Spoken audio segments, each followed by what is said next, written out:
आज के दौर में हम सब की लाइफ एक रैट रेस बन गई है। ज़्यादातर लोग बस पैसा कमाने, आराम ढूंढने, अच्छा खाने पीने और एंटरटेनमेंट में पूरी ज़िंदगी गुजार देते हैं। हमें लगता है कि एक अच्छी नौकरी, एक बड़ा घर और ऐशो आराम का सामान मिल जाए तो समझो लाइफ सेट है और यही जीवन का असली सुख है। लेकिन क्या वाकई ऐसा है? इस भागदौड़ भरी दुनिया में बहुत कम ऐसे लोग हैं जो एक पल रुक कर यह सोचते हैं कि मैं कौन हूँ और इस नाम और पद के अलावा मेरी कोई पहचान है कि नहीं।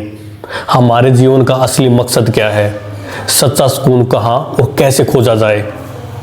जो इंसान इन सवालों पर गौर करता है वही सही मायनों में जागा हुआ है। बाकी सब तो लग्जरी और सुविधाओं के बीच रहते हुए भी एक तरह की गहरी नींद में सोए हुए हैं। वे रोजमर्रा की भागदौड़ में लगे रहते हैं और वही सुख सुविधाएं जुटाने में अपना पूरा जीवन लगा देते हैं।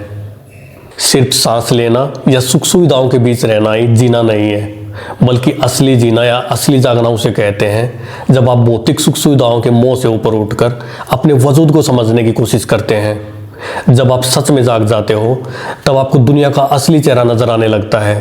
आपको समझ आता है कि कैसे दुनिया में लोग माया, लालच और दिखावे के पीछे अंधे होकर भाग रहे हैं।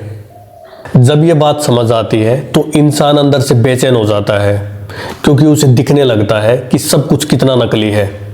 इसी बात को कबीरदास जी ने अपने एक गहरे दोहे के जरिए समझाया है। वे कहते हैं, सुखिया सब संसार है, खाए अरु सोवे, दुखिया दास कबीर हैं, जागे अरु रोवे। कबीर इस दोहे में कहते हैं कि यह पूरी दुनिया बड़े मजे में दिख रही है, क्योंकि लोगों को लगता है कि बस पेट भर खाना पीना और बिना चिंता के सो जाना ही असली जिंदगी है। उन्हें लाइफ के रियल पर्पज से कोई लेना देना नहीं है। कबीर इसी को मोह माया में अंधी दुनिया कहते हैं। जबकि दूसरी ओर कबीर जो कि जाग चुके हैं वे खुद को दुखी बताते हैं। उन्हें समझ आ गया है कि इस दिखावे की दुनिया के ऊपर भी कुछ है और वे अपने परमात्मा से बिछड़ने के गम में रो रहे हैं। कबीर के इस दोहे में एक गहरा कटाक्ष छिपा है। कबीर उन लोगों पर हंस रहे हैं जो ये समझते हैं कि वे सुखी हैं। कबीर की नज़र में सुख एक मृगतृष्णा की तरह है।